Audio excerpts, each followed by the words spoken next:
Natureland Travel kanalımıza hoş geldiniz. Bugün Rize'nin Çamlıhemşin ilçesindeyiz arkadaşlar.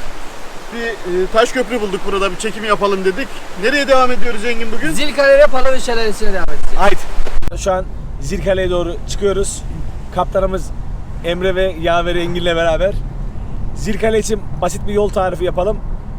Çamlıhemşin merkeze geldikten sonra sola dönerseniz Ayder, Avusor Yaylası, Taş Şelalesi gibi gidebilirsiniz. Sağ tarafa devam ettiğiniz zaman Zilkale'ye doğru yolu takip ederseniz çıkabilirsiniz. Bilginiz olsun. Reis, Zilkale'ye nereden çıkarız? Sola doğru mu? Bu tarafa. Tamam. Hadi görüşürüz. Sağ olasın. Sağ ol, görüşürüz.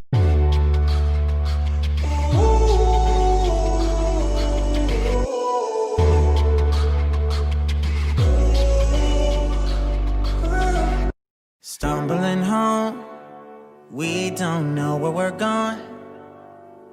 Should've turned back hours ago. Out of our minds, I guess we're sleeping outside. You're still a good time, even in the cold. Get out the road, I told you. A car's coming, I stop you. You know I always got you. You know I always got you. Push it to the side, even if it means I die. I wouldn't hesitate about it, wouldn't even think about it. Sign, I really love you. Push it to the side. Zilkale'nin içerisindeyiz. Zilkale 8 burs ve bir gözetleme kulesinden oluşuyor. Bulunduğu nokta deniz seviyesine 750 metre yükseklikte.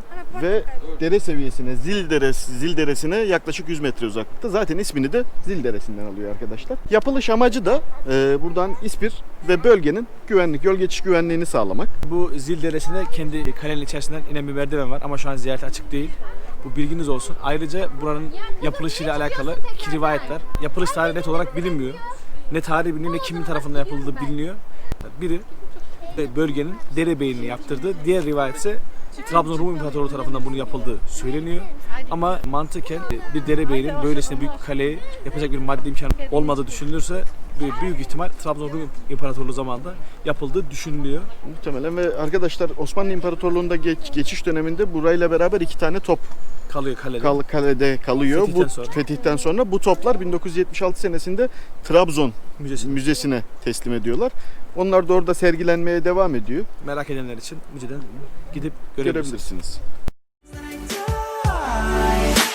Wouldn't hesitate about it, wouldn't even think about it. Sign, I really love you.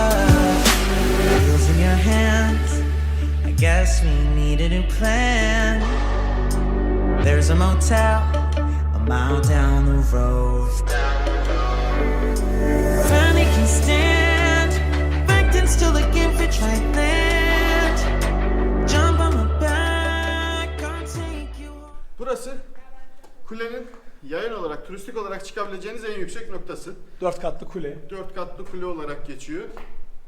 Bura aynı zamanda Battal Gazi'nin babasına ekmek atılan nokta. İhtiyar, al ekmeğini. Biraz da tırmandık çıktık. Burası ibadethane. Şimdi kısa bir ara vereceğiz. İkindiyi kılıp devam edeceğiz. Yani şimdi benim bir de tartıştığımız nokta mihrap bu taraf mı, kıble ne tarafa kalıyorum. Daha burada var. Şu yukarıda gördüğünüz gibi kalenin ana burcu var da oraya bilmiyorum çıkabileceğiz mi arkadaşlar? Bura ahır kısmı. Göründüğünüz ne? Burada hayvan bakımı sağlanıyor.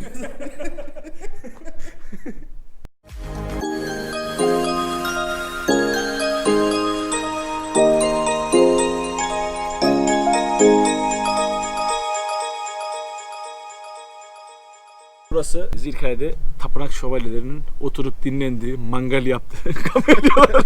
Ya arkadaş, tarihi bir yapının içinde kamelyayı koymak çok mantıklı. Burası ünlü Bizans şövalyelerinin piknik mesire alanı. Burada Ya abi. Vallahi. gördüğünüz şu kalp Konstantin Eleanor'a yapmış olduğu Ya kurdan kalan bilmiyorum da yani şimdi burada normalde yapanlardan Allah razı olsun sonradan restore edenlerden Toki'nin elinden geçmiş. harabe halinde bu kadar büyük kale yoktu burada ama Tabii ki olabilir ama şuraya şunu koymanın mantığını ben anlamadım. Buraya bir de bir mangal yeri koysalar çok daha güzel olabilirmiş. Yani insanlar bir daha mangal taşımazlar. Aynen yani işte bu burada bir mantığı yok. Burada bir kale, bir tarihi yapı. Restore edilmiş güzel. Ama burada bir mantığı yok. Bu bir. İkincisi şuraya Engin bir yanaştırır mısın? Ya her gittiğimiz yeri yazmak, çizmek hani nasıl bir mantığınız var? Bunu yapanlar yanlış. Yapıların üstüne bunu yapmak moving on.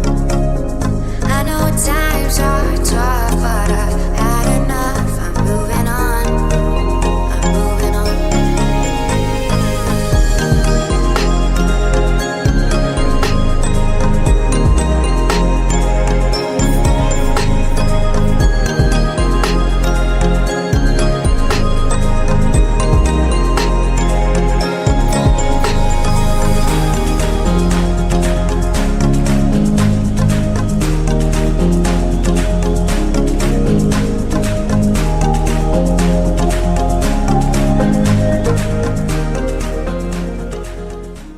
Hava Çevresi'ne doğru iniyoruz. Şu an üzerinde bulunduğumuz köprüde uyarı var. 4 kişiden fazla binmesin diye. Çok sağlam değil. Ben binince 3 kişi. Çalışma yapılmış burada ama gerçekten doğaya uyumlu şekilde. Belediyenin güzel yaptığı çalışma var merdiven olarak da. Yani merdiven ahşap değil ama dışına ahşap görüntüsü verilmiş. Bu bile bence güzel bir düşünce. Ve tesisleşme yok. Bu çok güzel bir şey. Gene parça parça çöpler. Her zamanki gibi var. Patika yoldan ilerliyoruz. Aklınızda bulunsun, bir şelaleye patika yol gidiyorsa o kadar doğal kalmıştır. Ne kadar araba yolu yaklaşıyorsa o kadar da çöp ve pisliğin içerisindedir. Şu an patikadan ilerliyoruz. Şu an gittiğimiz şelale benim bildiğim Türkiye'deki en yüksek debili şelalelerden. Hatta şu an yoğunluğu benim şu ana kadar gördüğüm en az halinde. Gelip muhakkak görmenizi tavsiye ederim. Şöyle. Burada şöyle bir şey var. Gelirken naçizane tavsiye, biz almadık şu an yanımıza ama yağmurluk benzeri şey alırsanız yanınıza. Çünkü şelaleden gelen su buharı sizi oldukça ıslatabiliyor. Biraz sonra göreceksiniz zaten.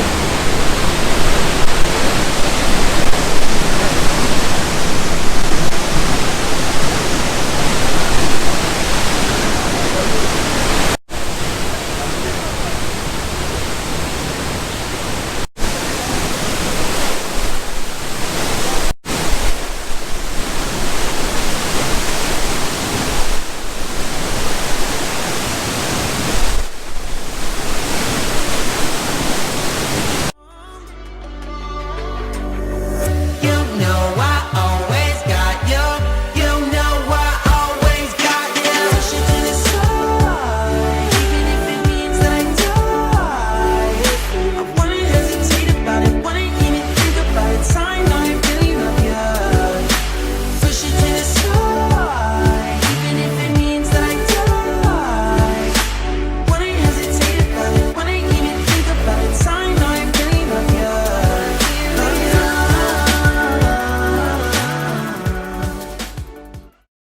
Natureland Travel olarak bugünkü gezimizin sonuna geldik. Mutlu olmak için yaşa, mutlu et, mutlu ol.